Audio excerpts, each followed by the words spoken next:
Do you dream of being a king, priest, or a knight?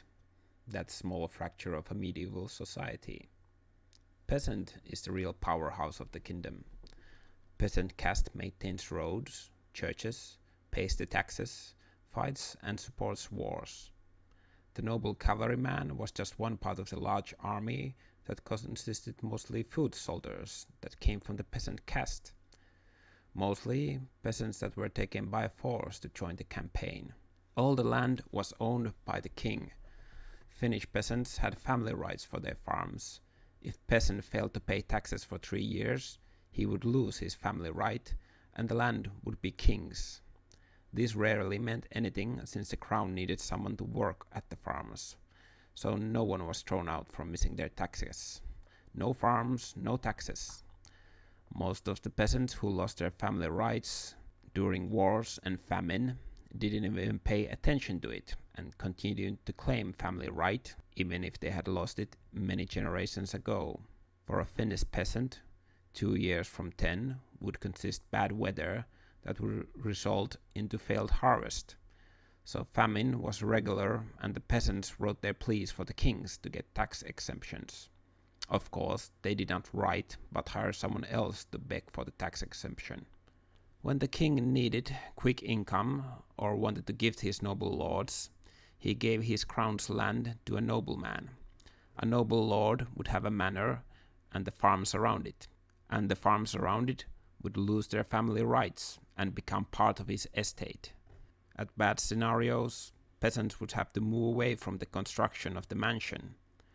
When all the land and peasants belonged to the noble's estate, that meant he could collect the taxes from the peasants instead of the king. So they had no family right, and the tax burden could be even higher, just by a simple drawing on a map. The most hated tax was day labor. These estates required labor for agriculture, and the peasants were required to pay their taxes as labor. This day labor became major cause for the peasant revolts. Peasants showed extreme conviction and unity when fighting against the demands of their feudal lords.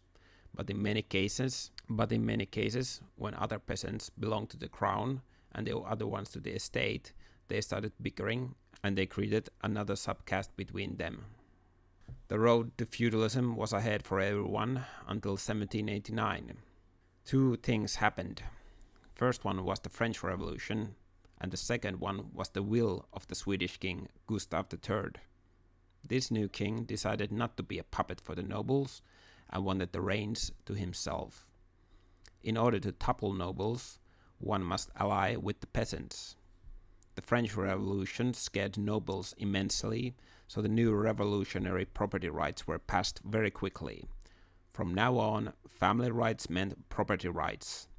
The land belonged to the peasants who could sell it or keep it, even if they missed their taxes. Cities were also opened, so that peasants could sell their products more freely instead of in certain cities in certain time of the year. Artisan guilds also lost their power, and peasants could take over in these specialized skills. The number of official blacksmiths rised in the countryside. The French Revolution and a king did some good for the common man. Do you understand that?